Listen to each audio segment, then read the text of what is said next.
what do you mean by bio? What do you mean by bio? Bio means we are talking about living things, or we are talking about living organisms.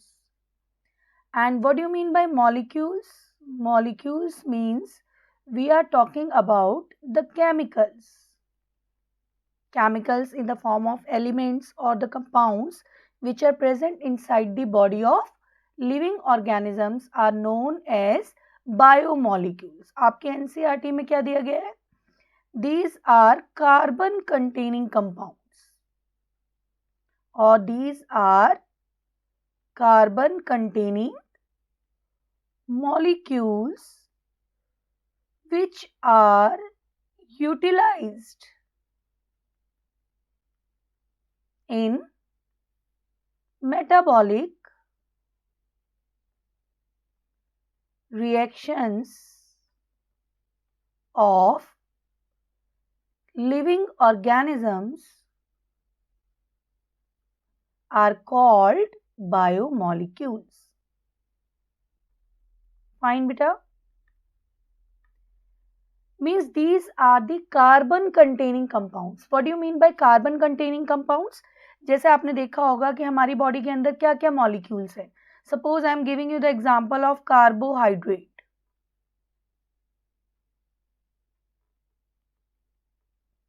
So carbohydrate के अगर हम general formula की तरफ बात करते हैं बेटा, तो इसका जनरल फॉर्मूला कुछ इस तरीके से है. Means there is percentage of carbon, hydrogen and oxygen. Similar way में if we are talking about the proteins, then proteins are also a chain of amino acids. और amino acids की बात करेंगे तो यहाँ पे नाइट्रोजन भी है, हाइड्रोजन भी है, ऑक्सीजन भी है, एंड अगेन कार्बन मॉलिक्यूल है.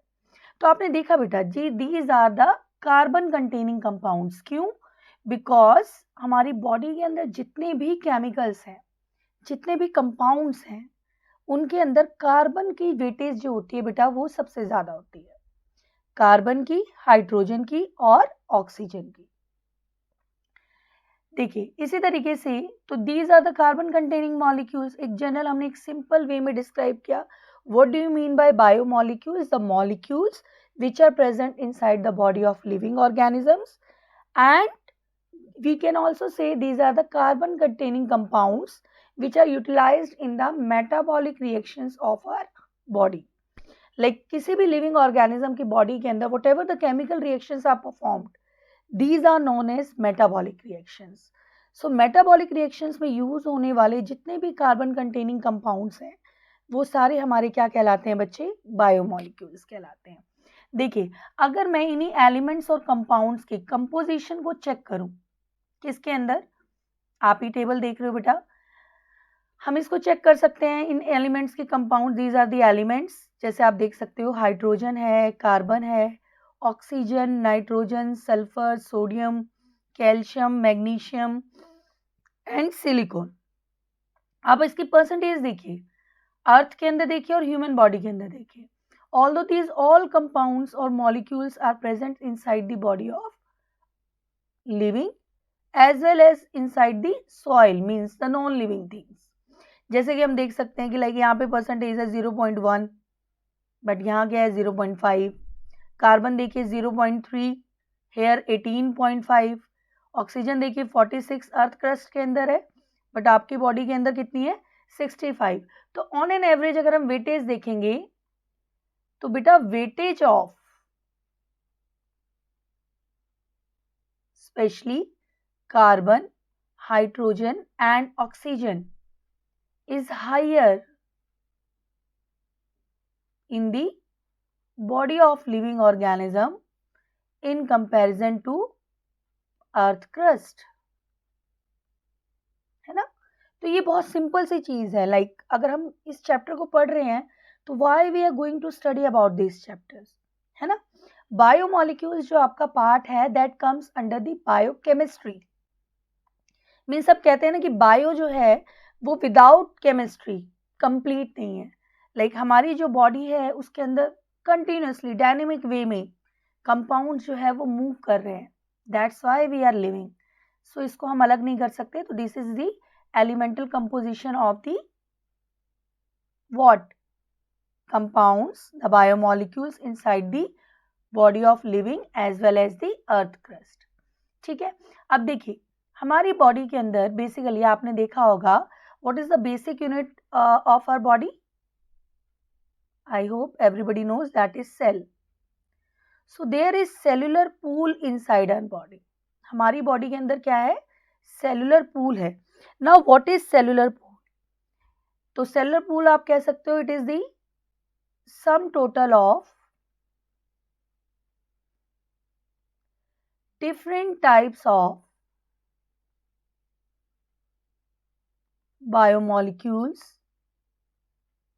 compounds, chemicals which are present in a cell forms the cellular pool। तो आपने देखा कि हमारी सेल के अंदर इनफैक्ट आप देखेंगे अगर मैं एक सेल ही ड्रॉ करूं यहाँ पे सिंपल सा एक स्ट्रक्चर देखूं सेल का, तो आपको पता है सेल के अंदर क्या है? न्यूक्लियस है। न्यूक्लियस के अंदर आपका डीएनए है, न्यूक्लियोलस है, न्यूक्लियोप्लाज्म है। इसके अलावा बाहर आपके क्या है? गोल्जी अपरेटस है, means the cell organelles are being there. इसके अलावा आपका माइटोकॉन्ड्रिया है, लाइसोसोम्स हैं, राइबोसोम्स हैं, मैनी मोर थिंग्स। तो ये जितने भी कंपाउंड्स हैं लाइक सेल ऑर्गेनेल्स हैं या आपका मेन न्यूक्लियस कंपाउंड है, इन सब के अंदर बेटा they all are made up of your what? Biomolecules. तो इन्हीं का sum total inside a cell क्या कहलाता है? सेलुलर पूल में। ठीक है, इसके अलावा देखेंगे बेटा सेलुलर पूल जो है हमारा it consist of two types of molecules. मगर हम सेलुलर पूल्स की बात करें तो there are two things. One is your organic molecules which are organic in nature and another is our inorganic molecules, right? तो organic तो जैसे अभी हमने डिस्कस किया like the bigger size molecules like carbohydrate, proteins, है ना, nucleic acids, these all are organic molecules। लेकिन ऐसा नहीं है कि सिर्फ ऑर्गेनिक प्रेजेंट है बॉडी के अंदर, inorganic things are also being present like sodium, potassium, calcium, magnesium, water and you can see sodium chloride, calcium carbonate, phosphate is there, sulfate is there। So these kind of inorganic molecules are also present inside our body। तो basically हमारा जो cellular pool है वो organic as well as inorganic substances का बना होता है। अगर मैं एक जनरल कंपोजिशन की बात करूं कि what is the general composition of a cell, that is also very important table in your NCERT, उसको हम देखेंगे। Next we are talking about composition of cell। तो आप देखेंगे आपके सेल के अंदर किस किस चीज की कंपोजिशन है। ऑब्वियसली अभी हमने डिस्कस किया we are having first of all the most important thing water, है ना। जैसा कि हम सबको पता है बेटा कि वाटर की जो परसेंटेज है दैट इज 70 to 90%। जो वेटेज है वो किसकी है? वाटर की है इन आवर बॉडी। इसके अलावा बेसिकली हम कहते हैं what is the building block of our body, तो ज़्यादातर बच्चे कहेंगे सेल। डेफिनेटली कोई दो राय नहीं है इसमें, सेल जो है हमारा क्या है? बिल्डिंग ब्लॉक है। बट इसके अलावा what are the building blocks? These are the proteins. Okay, so what are the building blocks? Proteins. तो अगर इसके बाद किसी की परसेंटेज सबसे ज़्यादा है तो वो किसकी है? प्रोटीन्स की है, लाइक 5 to 10%। आप इसको ऐसे भी याद कर सकते हो, टीन्स है ना, आप ये आई हटा दो, सोच लो आई नहीं है, 10 बन गया, तो 5 to 10% आपका क्या प्रेजेंट है यहाँ पे? प्रोटीन प्रेजेंट है। इसके अलावा बेटा आपको पता है we are multi cellular and each cell contain the genetic material. And what is the genetic material of our body? DNA और आरएनए। तो डीएनए और आरएनए को कंबाइनली हम कहते हैं न्यूक्लिक एसिड्स। तो अगर आप इसको काउंट करोगे तो ये कितने बनेंगे लेटर्स 1 2 3 4 5 6 7 1 2 3 4 5, तो यानी कि 5 to 7% आपके क्या प्रेजेंट है, न्यूक्लिक एसिड। देन आपके आते हैं कार्बोहाइड्रेट।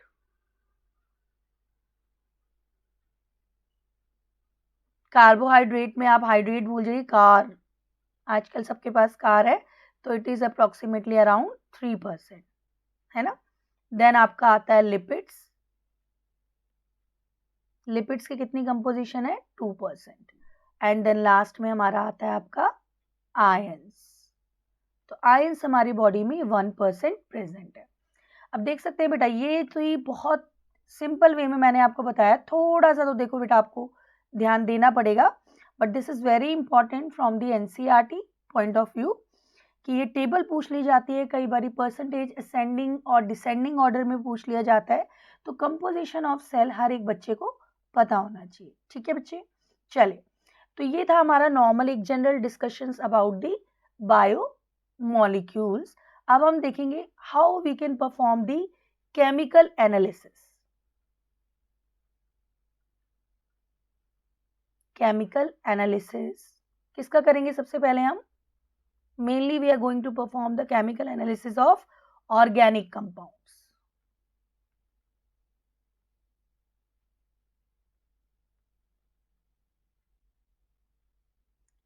देखिए बेटा, ऑर्गेनिक कंपाउंड्स का हम क्या करने जा रहे हैं, केमिकल एनालिसिस। सबसे पहले कोई भी हम लिविंग टिश्यू लेंगे। First of all we took a living tissue.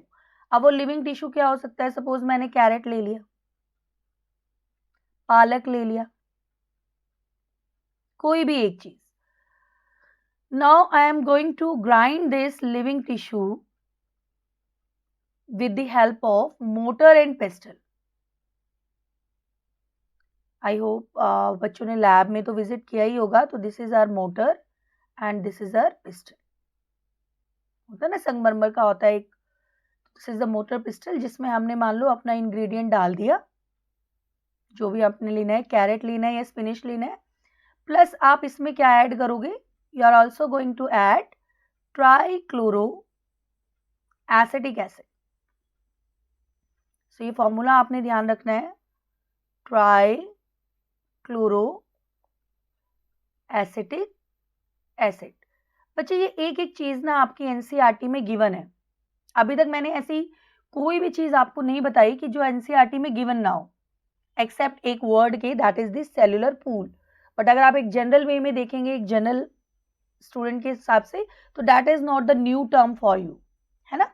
थोड़ी सी अंडरस्टैंडिंग के लिए हमें थोड़ा सा डिटेल में स्टडी करना पड़ता है, इतना भी हमने डिटेल नहीं किया है बाय द वे। तो ये आपने क्या किया, सबसे पहले आपने मोटर और पिस्टल ली। What is this, this is mortar, this is our pistol,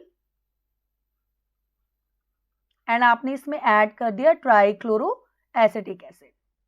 now you are going to grind it. When you are going to grind it, you are obtaining a thick slurry. आपको एक paste सा मिल जाएगा, है ना। जब आप इसको बिल्कुल अच्छे से क्रश करोगे तो you will get a paste. अब इस पेस्ट को बेटा हम फिल्टर कर लेंगे।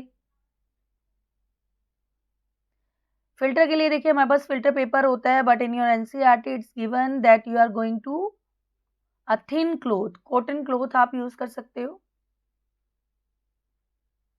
या चीज क्लोथ यूज कर सकते हो, जिसमें आपने ये पेस्ट डाल दिया, whatever the thick slurry is there, आपने ये पीस रखा, and then you are going to filter it. जब आप फिल्टर कर रहे हो बेटा, तो ऑब्वियसली क्या होगा, you will get the two things. One is your filtrate and another is our retentate. देखिए बेटा, filtrate is also known as acid soluble pool. ठीक है बेटा, तो filtrate is also known as acid soluble pool and retentate is also known as acid insoluble pool. तो जब हमने इस थिक स्लरी को फिल्टर किया बेटा, तो हमें दो चीजें मिली। ये सारे टर्म्स आपको ध्यान होने चाहिए, फिल्ट्रेट यानी कि फिल्टर करने के बाद हमें क्या मिला, रिटेंटेट, जो चीज फिल्टर नहीं हुई दैट इज कॉल्ड रिटेंटेट, और इसके जो अदर नेम्स हैं they are also very important. तो we are getting the two things, acid soluble pool as well as acid insoluble pool. ठीक है बेटा, थोड़ा कलर चेंज कर लेते हैं. Okay, so here we are going to differentiate between acid soluble pool and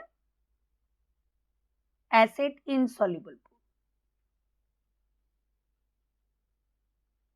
On the other hand, we are going to discuss acid insoluble pool. Actual में ये जो हम डिफरेंस देख रहे हैं एसिड सॉल्युबल या इनसॉल्युबल का, that is the difference on the basis of the solubility of the compounds as well as on the basis of their molecular weight. So these two things are very very important कि चीजें सॉल्युबलाइज कितनी हुई, जो सॉल्युबलाइज हुई वो filter में आ गई, जो चीज सॉल्युबलाइज नहीं हुई ऑब्वियसली वो रिटेंटेट में रह गई. And the second most important parameter is your molecular weight. जिसका मॉलिक्यूलर वेट कम है दैट्स गोइंग टू फिल्टर, जिसका मॉलिक्यूलर वेट ज्यादा है वो फिल्टर नहीं हुआ. तो सबसे पहले हम मॉलिक्यूलर वेट देखते हैं बेटा. देखो एसिड सॉल्युबल पूल्स में जितने भी आपके कंपाउंड्स आए वो कंपाउंड्स आपके क्या कहलाते हैं, माइक्रोमोलिक्यूल्स, और we can also term it biomicromolecules. क्यों नाम दिया बेटा हमने इनको biomicromolecules? And acid insoluble pools are known as bio macromolecules. वैसे तो मुझे पता है आजकल के बच्चे सभी बहुत ज़्यादा स्मार्ट होते हैं, they know very well, but still कुछ हमारे छोटे बच्चे ऐसे भी होते हैं जिनको इसका मीनिंग भी नहीं पता. तो कोई बात नहीं, मैं फिर भी आपको बता देती हूँ. माइक्रो का मतलब होता है बेटा small and macro means your large. तो माइक्रो मीन्स जिसका स्मॉल मॉलिक्यूलर वेट है, यानी कि they comes in between 80 to 800 Dalton. इनका जो मॉलिक्यूलर वेट है वो किसके अंदर है, 80 to 800 Dalton. And the macromolecules comes under 10,000 Dalton. Means इनका जो मॉलिक्यूलर वेट है वो कहीं ज्यादा है. तो जिसका मॉलिक्यूलर वेट 1000 डाल्टन से नीचे है that comes in our acid soluble pools, means they are the biomicromolecules. और जिसका वेट बेटा 10,000 डाल्टन या 1000 से कहीं ज्यादा that is 10,000, they comes under biomacromolecules. तो एक तो ये मैक्रोमोलिक्यूल्स के ऊपर आपने देखा. सेकेंड इंपॉर्टेंट थिंग, जैसे अगर मैं मैक्रोमोलिक्यूल्स का एग्जाम्पल लूंगी तो basically these are your polymers. Most of the macromolecules are polymer in nature. What do you mean by polymer? Means these are a chain. Like जैसे first मैंने example लिया carbohydrate. तो it is also a polysaccharide. Saccharide means sugar. Sugar means glucose, right? तो ये आपका क्या है बेटा, ये पॉलीसेक्राइड है.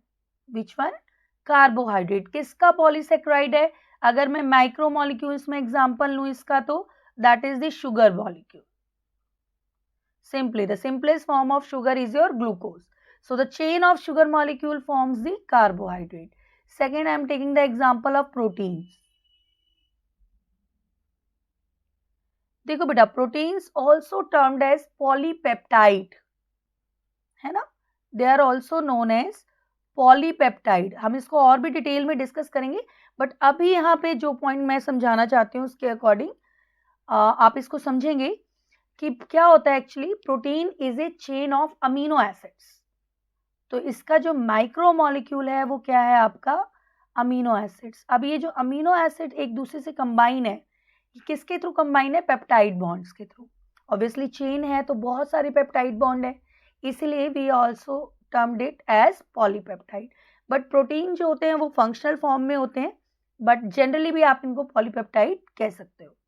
थर्ड, जैसे हमने एग्जांपल लिया यहाँ पे आपका न्यूक्लिक एसिड का। अब न्यूक्लिक एसिड क्या है? Nucleic acid is a polymer of nucleotides, तो it is basically polynucleotides. Okay, and इसकी फिर अगर मैं कहूँ कि इसकी आपकी सिंपल फॉर्म क्या है, तो that comes under your what? Nucleotides, है ना। तो न्यूक्लियोटाइड्स किस में आ गए? माइक्रोमोलिक्यूल्स में, जबकि न्यूक्लिक एसिड आपका दैट इज डीएनए और RNA comes in uh polynucleotide. ठीक है, और भी देखेंगे बेटा, कुछ और चीजें भी हैं। There is an exception in bio micromolecules. अब ये तो हो गया बेटा सिंपल सा बेसिक डिफरेंस। अब ऑब्वियसली अगर आपके माइक्रोमोलिक्यूल्स की सॉल्युबिलिटी है तो obviously they are more soluble in nature in comparison to macromolecules. और इसके अलावा हम देखेंगे there is a macromolecules which is known as lipid. बेटा दिस इज द एक्सेप्शन। ये आपका आता तो रिटन टेट में है, बट इसका जो मॉलिक्यूलर वेट है that comes under 80 to 800 Dalton. It means it is not a macromolecule and it is also not a strict polymer. बेटा ये पॉलीमर भी नहीं है, क्योंकि जो आपका लिपिड होता है ना, it is made up of simple fatty acid, sometimes glycerol, तो उसका बना होता है, ये पॉलीमेरिक नेचर में नहीं है। But the question is asked then why it comes in retentate. अगर ये आपका मैक्रोमोलिक्यूल नहीं है तो ये रिटेंटेट में क्यों आया, है ना।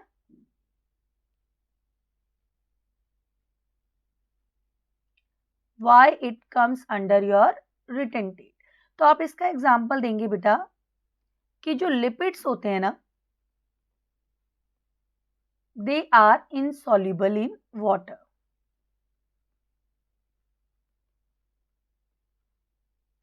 and they form the structural part of cell membrane. They form structural component of the cell membrane। अब जैसा कि आपको पता होगा कि जो हमारी सेल मेम्ब्रेन है ये किसकी बनी होती है। हमने एक बहुत बेसिक सी टर्म अगर हमने 9th क्लास में भी पढ़ी होगी तो हमने कहा कि it's made up of lipid and protein, है ना। और जिन बच्चों ने मॉडल पढ़ा हुआ है लाइक फ्लूइड मोजाइक मॉडल, उनको ये पता है कि it is a by layer of phospholipids. तो लिपिड जो है वो स्ट्रक्चरल कंपोनेंट है। जब भी हम किसी भी लिविंग टिश्यू को क्या करते हैं, ग्राइंड करते हैं, जैसा कि हमने अभी किया, है ना। तो जो सेलुलर स्ट्रक्चर है या जो सेल मेम्ब्रेन का स्ट्रक्चर है दैट गेट्स ब्रोकन डाउन। अब वो ब्रोकन डाउन हो जाता है, और ब्रोकन डाउन होने के बाद क्या है, it is insoluble in water, so it forms vesicles। तो ये क्या बना देता है बेटा, वेसिकल्स। और जो वेसिकल्स होते हैं वो फिल्टर नहीं होते, तो it doesn't come inside the filtrate, it remains inside the retentate. This is the reason that lipid comes under your biomacromolecules, but in actual it's not a polymer also.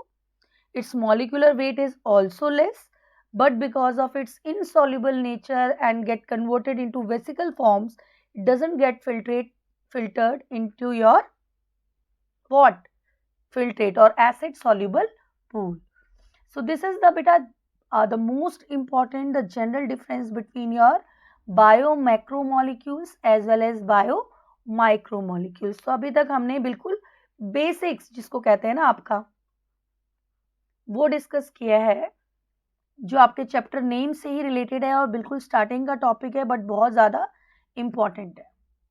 चले इसके बाद आगे बढ़ते हैं।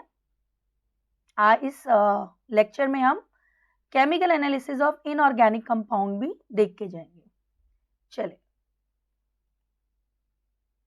तो next is the topic organic compound का chemical analysis हमने देखा। Now we are going to observe about the inorganic analysis.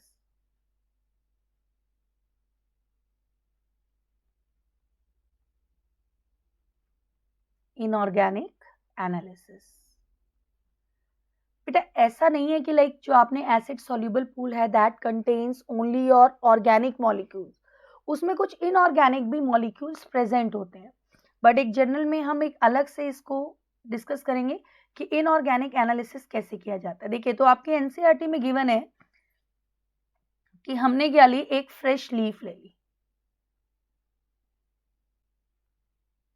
अब लीफ तो आपको पता है that is green in colour, and we also selected the green colour. अब इस फ्रेश लीफ का अगर आप वेट करोगे आप इसको, तो जो आपका वेट आएगा that is a wet weight. अब आपको पता है वेट मीन्स गीला, तो वेट मीन्स वॉट, यानी कि इसके अंदर क्या है, वाटर प्रेजेंट। और अगर हम इसमें से क्या करें, इसको ड्राई कर लें, इस लीफ को क्या कर लें, ड्राई कर लें, ड्राई लीफ मीन्स इसका जो वाटर है वो इवेपोरेट हो जाए। आप इसको सन में रख सकते हैं। ऑलरेडी जब आप इसको डिटैच कर चुके हो प्लांट से, तो ये कहीं ना कहीं क्या हो गई है, नॉन लिविंग हो गया, तो धीरे धीरे ये ड्राई हो गई मान लो, एंड देन आप इसका वेट निकालोगे तो that will comes under your dry weight. फिर हम क्या करेंगे, इस लीफ को बेटा बर्न कर लेंगे। ये जो ड्राई लीफ है इसको हम क्या कर लेंगे, बर्न कर लेंगे। तो जब आप इसको बर्न करोगे तो जितने भी कार्बन कंटेनिंग कंपाउंड्स हैं, है ना, लाइक कार्बन डाइऑक्साइड, वाटर, ये क्या हो जाएंगे बेटा, दे ऑक्सीडाइज्ड हो जाएंगे, इवेपोरेट हो जाएंगे। और जो बचेगा that the remaining part remains are known as ash, जिसको आप राख भी कहते हो। ठीक है ना बेटा, तो जो एश बचेगा बेटा, that ash will comes under earth. उस एश के अंदर क्या प्रेजेंट होंगे, इनऑर्गेनिक कंपाउंड्स प्रेजेंट होंगे।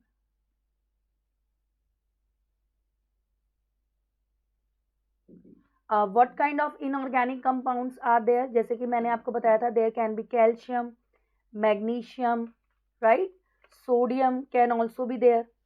तो फॉर एग्जाम्पल इसमें आपको क्या मिलेगा, you can also get it calcium, magnesium etcetera. So this is the inorganic analysis of the